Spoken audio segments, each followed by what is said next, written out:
মায়েরা বলি রাধার দাসী হলে লাভ আছে জানেন তো? ও মায়েরা, কৃষ্ণ দাসী হয়ে লাভ নেই। আপনার সারা জীবন কেঁদে কেঁদে জন্ম যাবে, তবু কৃষ্ণকে আপনি পাবেন না। কিন্তু যদি রাধার দাসী হওয়া যায়, তাহলে আমরা কি লাভ করব জানো? ওই রাধা গোবিন্দ যুগল একসঙ্গে দর্শন করব। জয় রাধে। তাহলে রাধারানীর দাসী হলে, রাধারানীর চরণ আশ্রয় করলে আমরা যুগল দর্শন করার সৌভাগ্য লাভ করব। তাই রাধারানীর চরণের দাসী আমরা, তোর সঙ্গ কি ছেড়ে আমরা থাকতে পারি রাই? আমরাও যাব গোবিন্দ দর্শনে। এবার জানো মা, সখীগণকে সঙ্গে করে রাধারানী আসলেন রাধা কুণ্ডের তীরে। বলল, দেখ সখী দেখ, কি অপূর্ব শোভা, ত্রৈলোক্য পৃথিবী ধন্যা, যত্র বৃন্দাবন পুরী। এই পৃথিবীর মধ্যে শ্রেষ্ঠ স্থান বৃন্দাবন ধাম, বৃন্দাবন ধাম। আর বৃন্দাবন পুরীর মধ্যে রাধা কুণ্ড সর্বশ্রেষ্ঠ স্থান, যেখানে মত প্রিয়তমা শ্রীমতী রাধা ঠাকুরানী তার সখীদের নিয়ে নিত্য বিরাজ করেন। জয় রাধে। সেই রাধা কুণ্ডের তীরে এসে নবজাতির পুষ্প চয়ন করলেন। নবজাতির পুষ্প চয়ন করে এইবার সেই কেশর কুঞ্জে আসলেন। কেশর কুঞ্জে এসে রাধারানী বলছে, হ্যাঁ রে সখী, আমার প্রাণনাথ আসবি, তোরা অতীব যত্ন করে কুঞ্জ সাজা। জানো বাবা, আমার রাধারানীর আদেশে সখীদের আর আনন্দ ধরে না। তারা যে রাধাদাসী, তারা রাধারানীর অনুগামিনী, তাই তারা শ্রদ্ধা ভক্তি অনুরাগ দিয়ে আজ চতুর্দিকে ফুলের দ্বারা, নবজাতির পুষ্পের দ্বারা কুঞ্জটি সাজাতে লাগলে। হরি বল হরি বল। আরে কিবা রাধিকা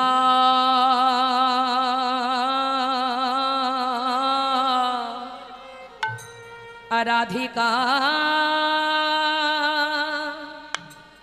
আয়া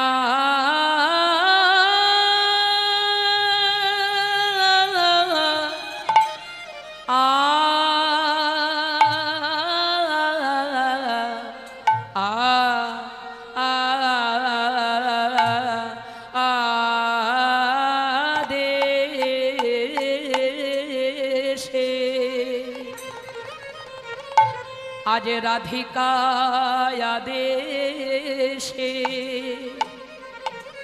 ধ্বনি আমার মনের হরিষে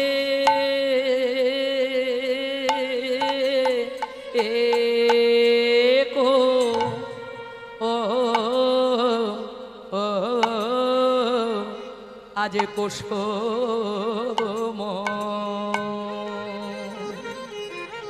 আহা কুসুম রচনা করে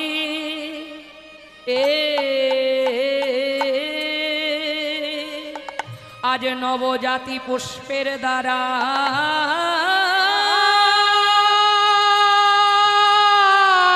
জয় রাধে রাধে রাধে। আরে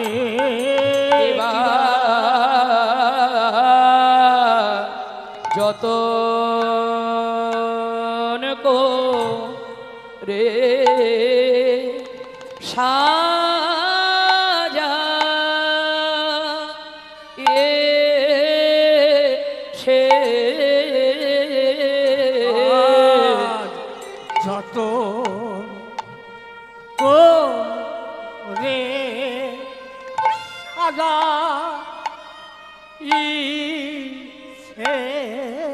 আজ তারা যতন কো রে সাজা সে যতন কো রে সাজা আজ মল্লিকা মা আলতি দে কত কত যতন করে সাজায়েছে মল্লিকা মালতী দিয়ে যতন করে সাজাইছে আজ মল্লিকা মালতী দিয়ে কত যতন করে সাজাইছে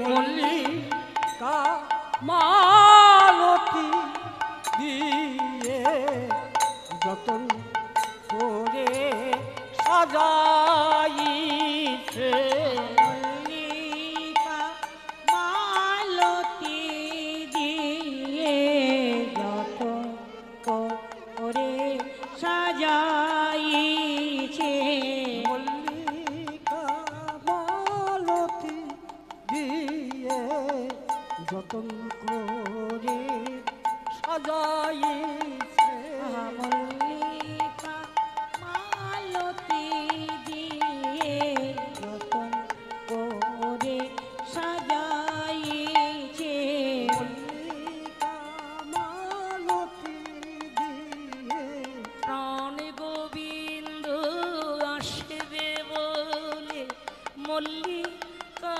মালতী দিয়ে প্রাণ গোবিন্দ আসবে বলে মল্লিকা মালতী দিয়ে প্রাণ গোবিন্দ আসবে বলে মল্লিকা মালতী দিয়ে প্রাণ গোবিন্দ আসবে বলে মল্লিকা মালতী দিয়ে প্রাণ গোবিন্দ আসবে বলে যতন করে সাজাইছে প্রাণ যতন করে সাজাইছে প্রাণ গোবিন্দ আসবে বলে যতন করে সাজাইছে শিশিরে বিন্দু পড়ছে হেমন্তকালের লীলা তো শুকনো পাতার উপরে টুক করে পড়ছে টুক করে আর শব্দ হচ্ছে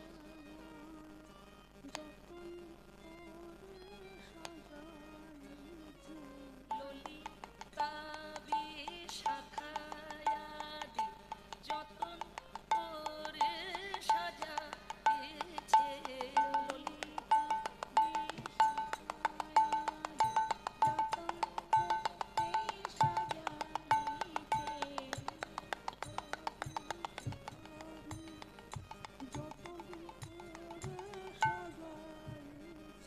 নব জাতির পুষ্প দিয়ে যতন করে সাজাইছে নব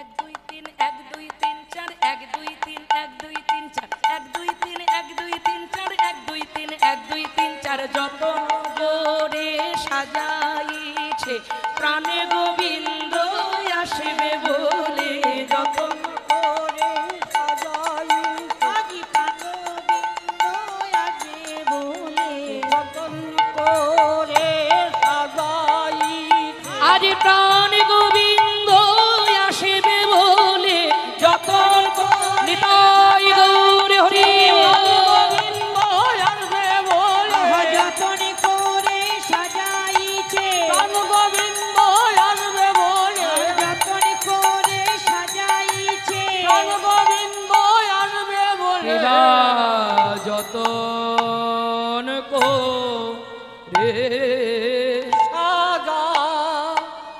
সাজাইছে শ্রীমতী রাধারানীর আদেশে রাধিকা আদেশে আজ মনে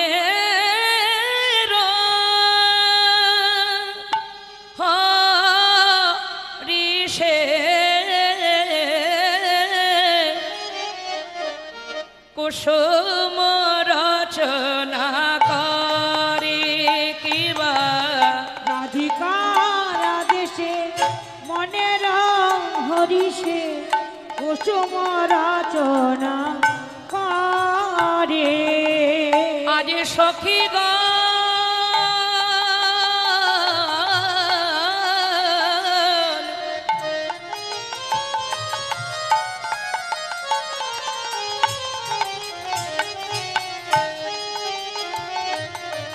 রাধিকা দেশে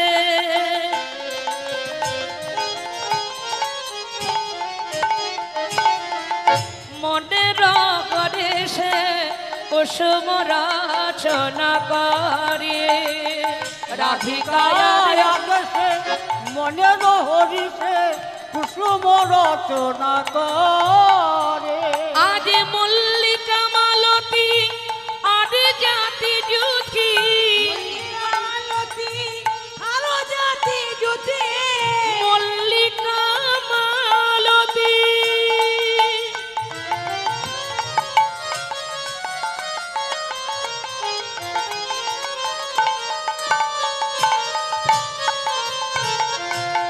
মল্লিকা মালতী আর জাতি জুথি সাজাইছে থরে থরে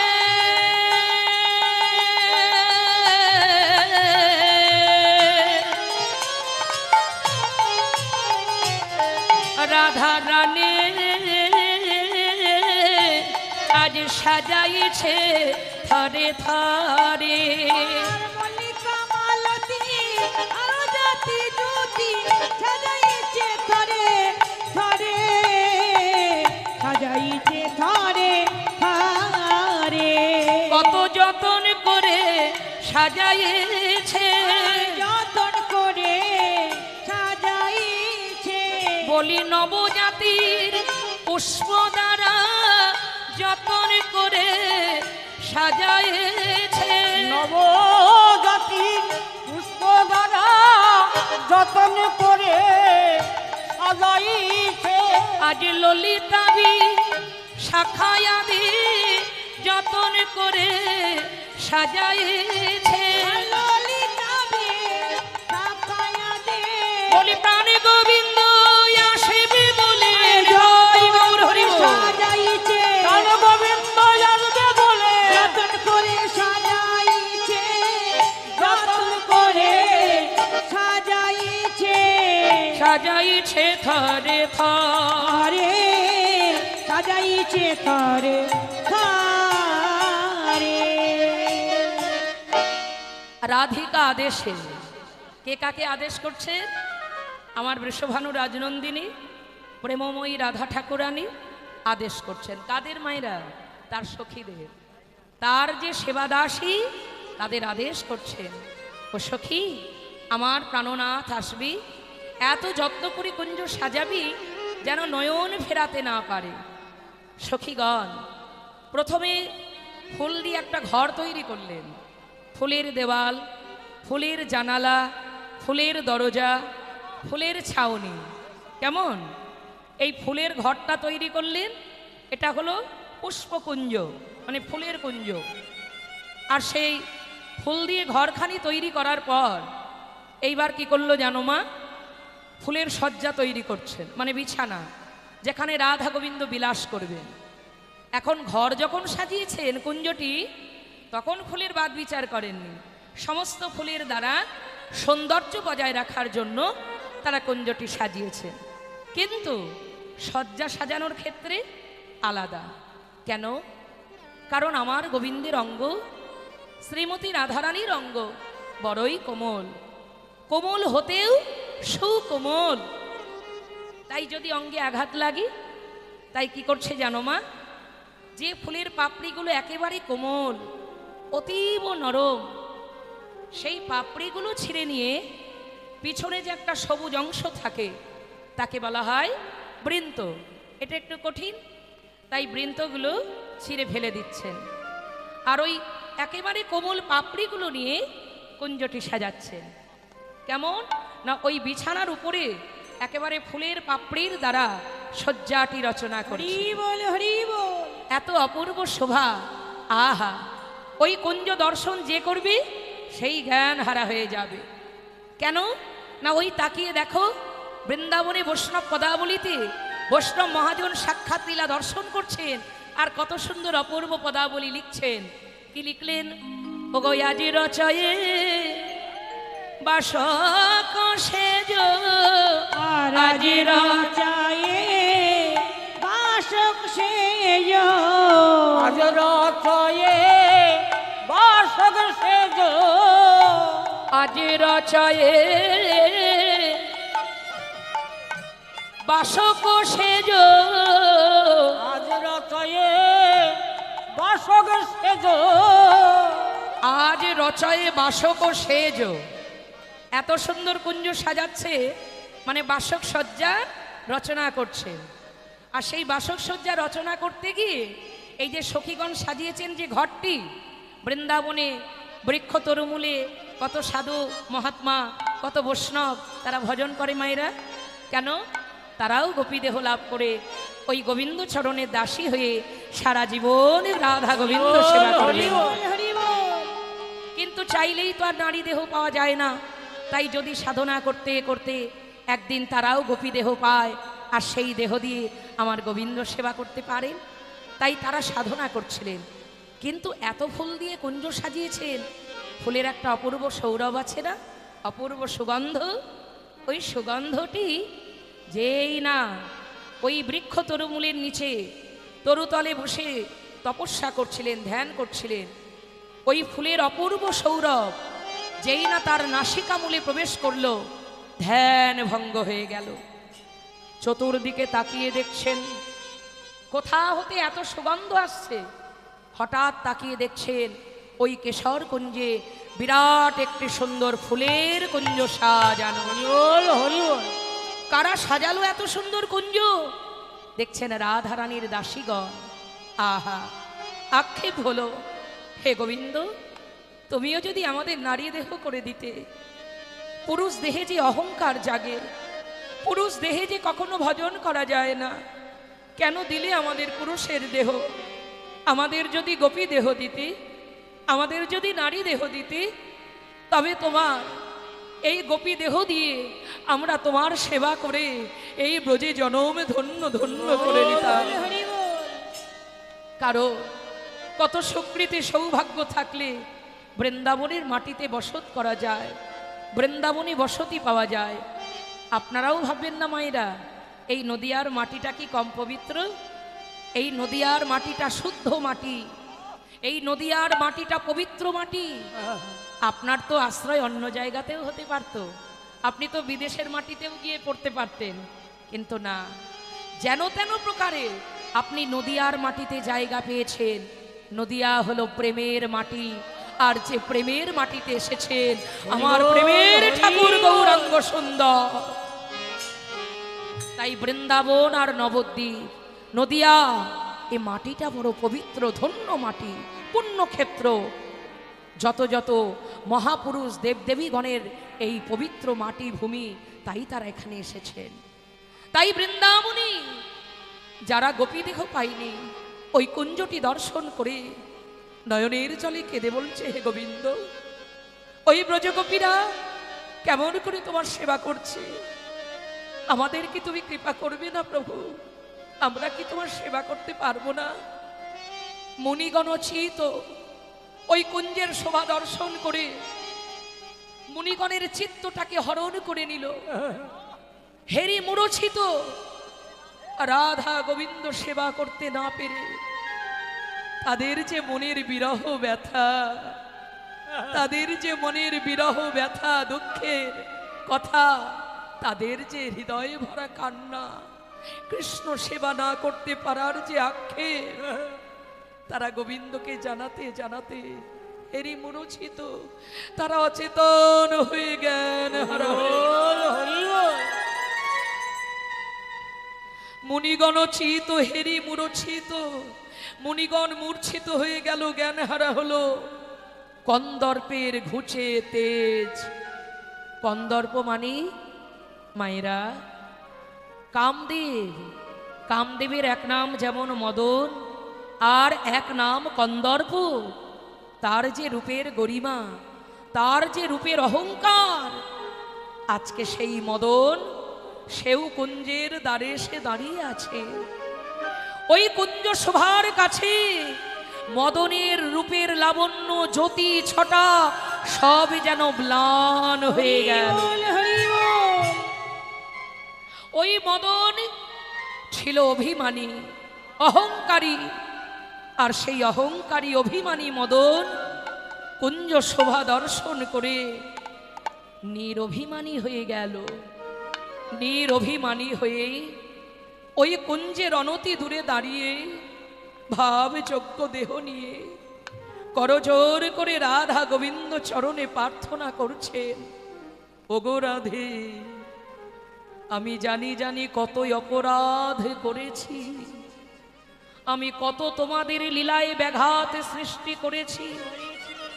রাধে গো, রাধে গো।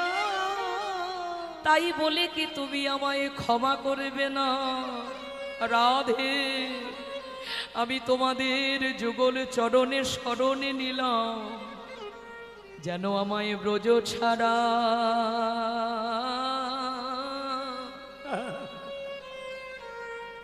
রাধে করো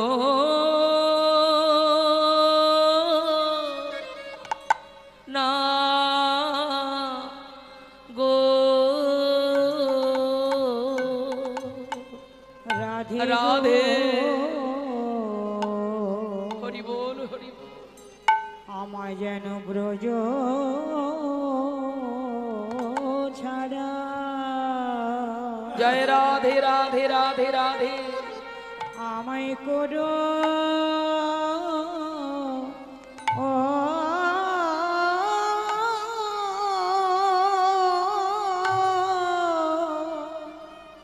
হরি বল হরি বল। করো না গো।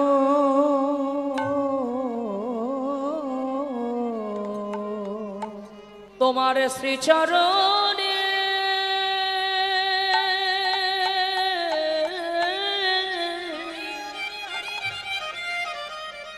শ্রীচরণে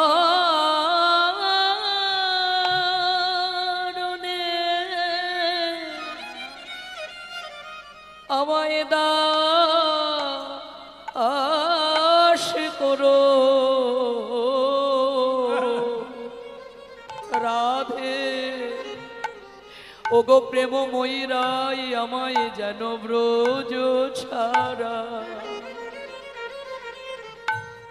ব্রজ ছাড়া করো হে রাধে। বড় সাধ করে আমার এই ব্রজে আসা, ব্রজ ছাড়া করো না গো।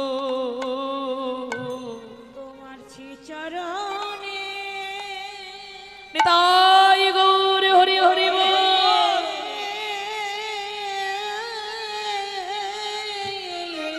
রাধে রাধে রাধে। আমার এই বেদ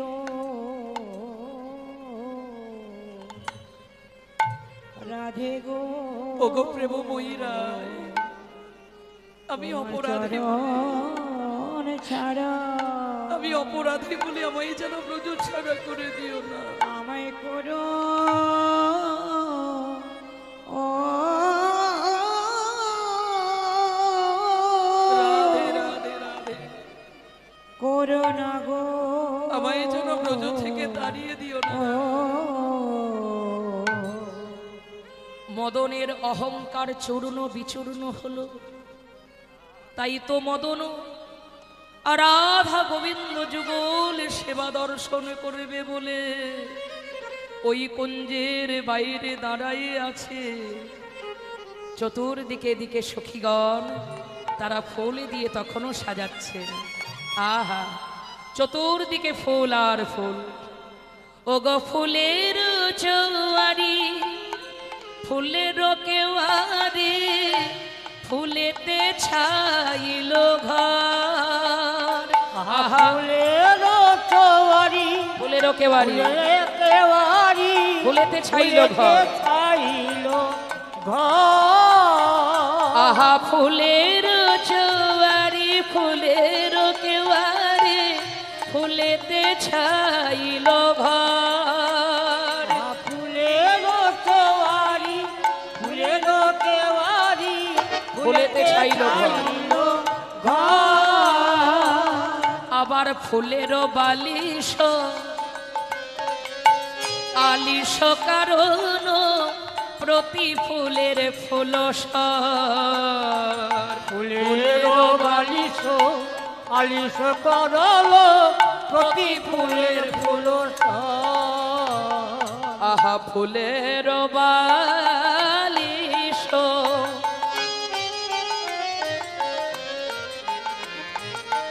আলিশ কারণ প্রতি ফুলের ফুল।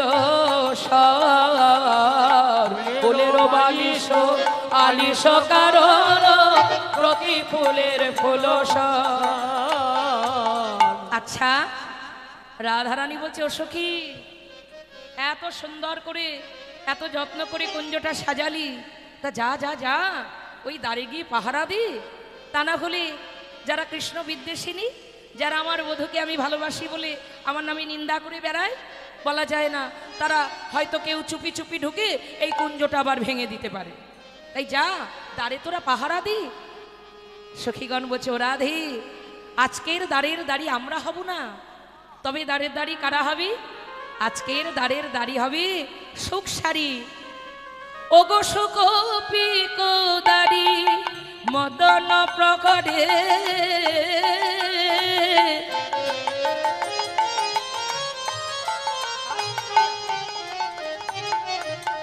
ভ্রমরা গুঞ্জয়ে তাই। আহা, সুকপিক দাড়ি মদন প্রহরী, ভ্রমরা গুঞ্জয়ে তাই। ওগো সুকপিক দাড়ি মদন প্রকারে, ভ্রমরা গুঞ্জয়ে তাই। ওগো সুকপিক দাড়ি মদন মদন প্রহরে, প্রহরী, ভ্রমরা গুঞ্জয়ে তাই। ও তাই ছয় ঋতুমত্ত সহিত বসন্ত মলয় পবন বায়। এখানে একটা মজার বিষয় লক্ষ্য করেছেন মায়েরা? বলে শুনতে হয়, শুনছি, অত কি আর ভেবেছি। আমরা গৌরচন্দ্রিকায় কি বলছিলাম? যে মহাপ্রভু এই বাসক সজ্জা লীলার ভাবে ভাবিত হয়েছেন হেম ঋতুতে, মানে হেমন্ত ঋতুতে। কিন্তু এই লীলাটা বৃন্দাবনে হয়েছিল কোন ঋতুতে? বসন্ত ঋতুতে। আজকে ঋতুটা হচ্ছে বসন্ত ঋতু বৃন্দাবনে। আর যে পাঁচটা ঋতু বিদায় নিয়েছিল, কি কি? গ্রীষ্ম, বর্ষা, শরৎ, হেমন্ত, হেমন্ত, শীত। শীত। তাহলে এই যে পাঁচটা ঋতু বিদায় নিয়েছিল, আজকে বসন্ত ঋতুতে এত সুন্দর রাধা গোবিন্দ লীলা হবে দর্শন করে আর পাঁচটা ঋতু থাকতে পারল না।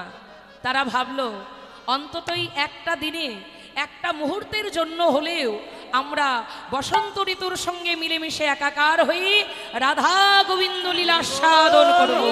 হরি বল। তাই আর পাঁচটা ঋতু যে বিদায় নিয়েছিল, তারা কি করলো জানো? জানো। ওগো সুকপিক দাড়ি মদন প্রকারে, ভ্রমরা গুঞ্জয়ে তাই। এবার ছয় ঋতুমত্ত সহিত বসন্ত মলয় পবন বায়। ছয় ঋতুমত্ত সহিত বসন্ত, মলয় পবন বায়। আবার ছয় ঋতুমত্ত সহিত বসন্ত মলয় পবন বায়। ছয় ঋতু মত সহিত বসন্ত মলয় পবন বায়।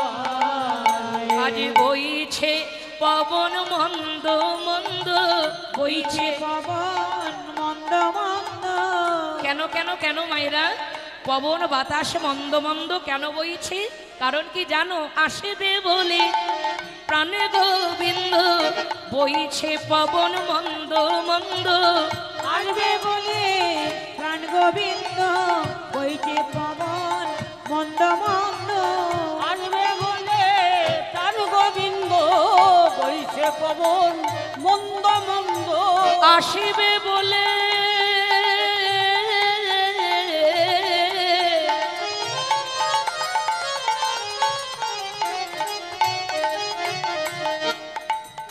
আমার প্রাণ গোবিন্দ, বইছে পবন মন্দ মন্দ। আসবে বলে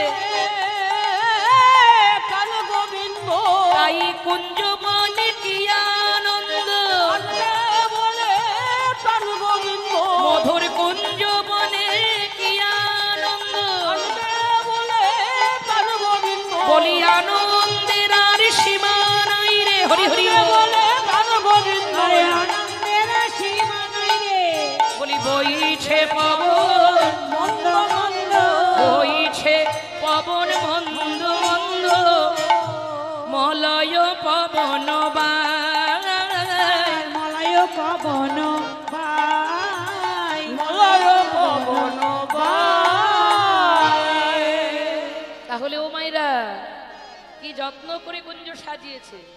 ঋতুটা বসন্ত ঋতু, আর বসন্ত ঋতুর সঙ্গে ওই 5টা ঋতু এসে মিলেমিশে একাকার হয়ে গেছে। তারা এই আনন্দের মুহূর্তটাকে মিস করতে চায় না। মানে তারা এই রাধা গোবিন্দ এত সুন্দর লীলা আস্বাদন করা থেকে নিজেকে বঞ্চিত রাখতে পারবে না। তাই তারাও এসে মিলেমিশে একাকার হয়ে আনন্দে তারাও হেলে দুলে গান করছে। আর পবন মন্দ মন্দ বইছে আমার প্রাণ গোবিন্দ আসবে বলে। আহা, এত সুন্দর কুঞ্জ রচনা করেছে রাধারানী। বলছে, এই ললিতা, আমার প্রাণনাথ আসবে, তার চরণ ধৌত করার জন্য, আমার প্রাণ বধূর চরণ ধৌত করার জন্য সুবাসিত জল রেখেছিস তো? বললো, হ্যাঁ রাই, আমরা রেখেছি। আমার বধূ কর্পূর মিশ্রিত তাম্বুল সেবা করতে বড় ভালোবাসে, সাজিয়ে রেখেছিস তো? বলে, হ্যাঁ রেখেছি। বাহ, তাহলে চতুর্দিকে প্রদীপ জ্বালিয়ে দিই। কারণ মায়েরা তখন তো আর ইলেকট্রিক আলো ছিল না, হ্যারিকেন, ল্যাম্প, মোমবাতি এইগুলোও ছিল না। তখন ঘিয়ের প্রদীপ জ্বালানো হতো। এখনো বৃন্দাবনের গেলে দেখবে মা, এই সংস্কারটা এখনো আছে। কেমন? ব্রজ মাইরা দেখা যায় বিকাল হলে তারা ঝাড়ু দেয়, ঝাড়ু দিয়ে প্রত্যেকটা মন্দিরের দ্বারে দ্বারে গিয়ে তারা সেই ঘিয়ের প্রদীপটা জ্বালিয়ে দেয়। যতই ইলেকট্রিকের আলোয় চতুর্দিক ঝলমল করুক, চাকচিক্যময় হয়ে থাক, ওই প্রদীপের আলোটি কিন্তু আজও ব্রজমাইরা, ব্রজবাসীরা ওই মন্দিরের দ্বারে দ্বারে গিয়ে জ্বেলে দেয়। তাই রাধারানীও তার সখীদের বলছে, সখী, আমার প্রাণনাথ আসবে, অন্ধকারে যদি পথ চিনতে না পারি, তাই আজকে প্রদীপগুলো জ্বালিয়ে দে। সখীগণ তখন চতুর্দিকে প্রদীপ জ্বালিয়ে দিচ্ছে।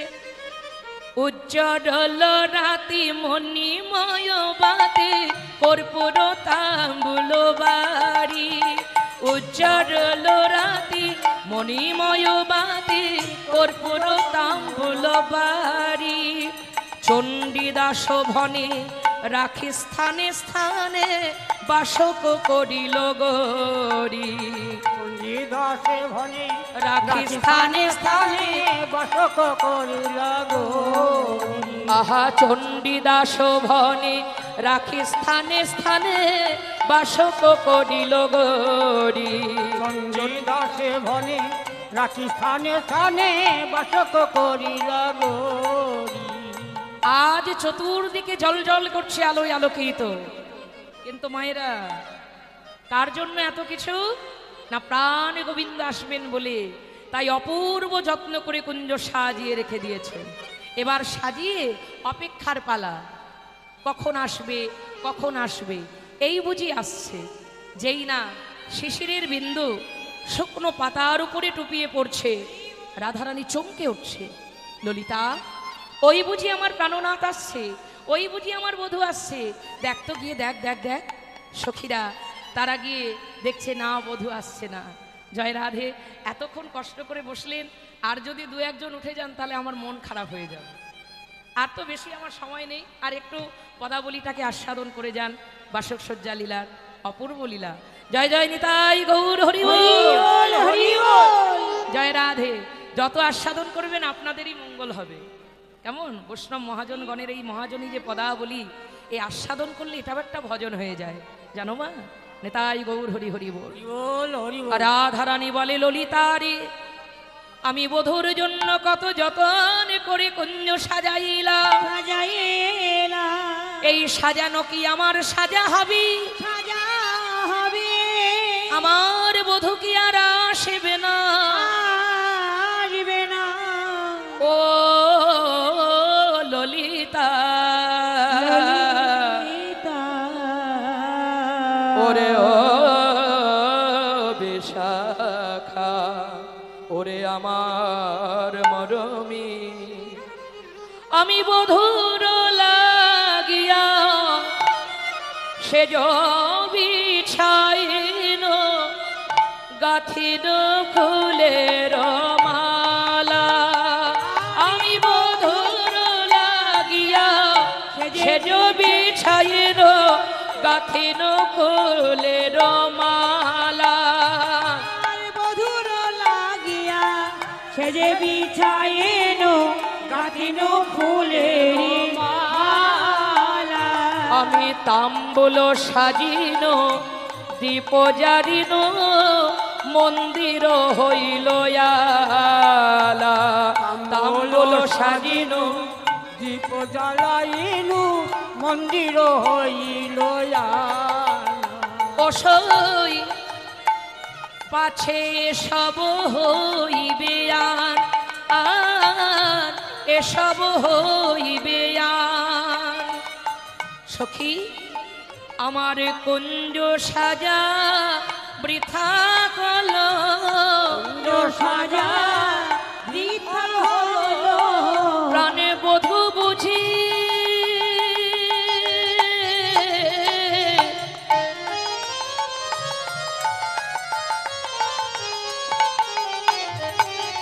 আর আসবে না রে, কুঞ্জ সাজা বৃথা গলো।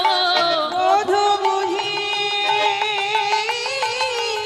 আসবে না রে, কুঞ্জ সাজা বৃথা হলো। মালা গাথা সার হইল, আর মালা গাথা সার হইল। আমার মালা গাথা সার হইল, মালা গাথা সার হইল। কৃষ্ণ সেবা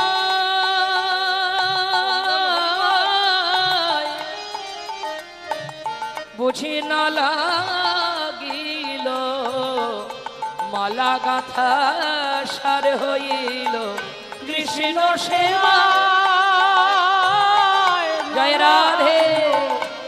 মালা গাথা সার হইল, বলি গোবিন্দ গলে না দুলিল, প্রাণবধূ বুঝি নাহি এলো, গোবিন্দ গলে না দুলিল, আমার মালা গাথা সার হইল, গোবিন্দ গলে না দুলিল, আমার গোবিন্দ গলে মালা না দুলিল, প্রাণবধূ বুঝি নাহি এলো, গোবিন্দ গলে না দুলিল। আরে বধূ বুঝে নাহি এলো। মালা গাথা সার হইল, হরি হরি বল।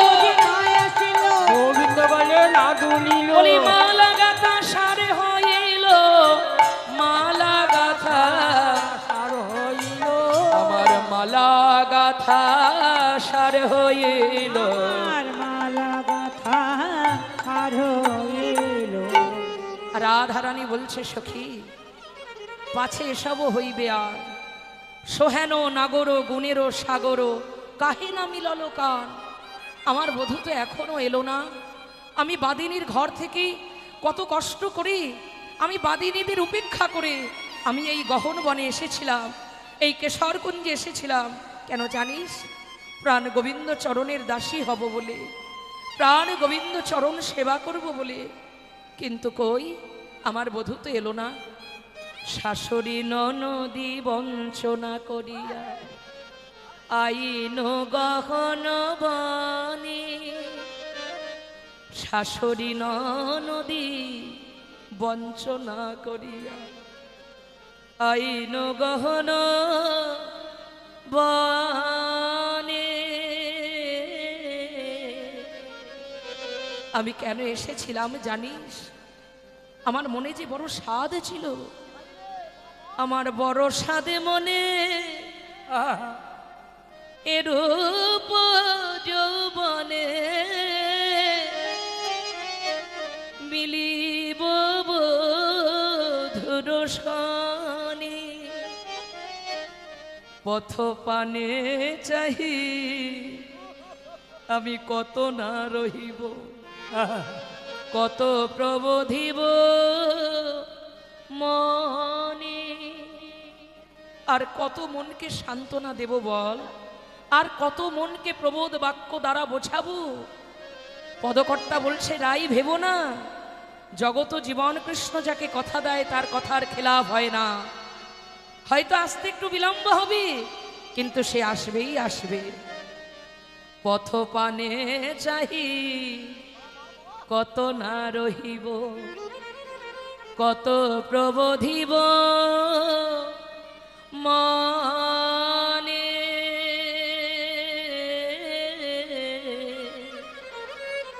পদকর্তা চণ্ডীদাস ঠাকুর বলছেন, আমার রস শিরোমণি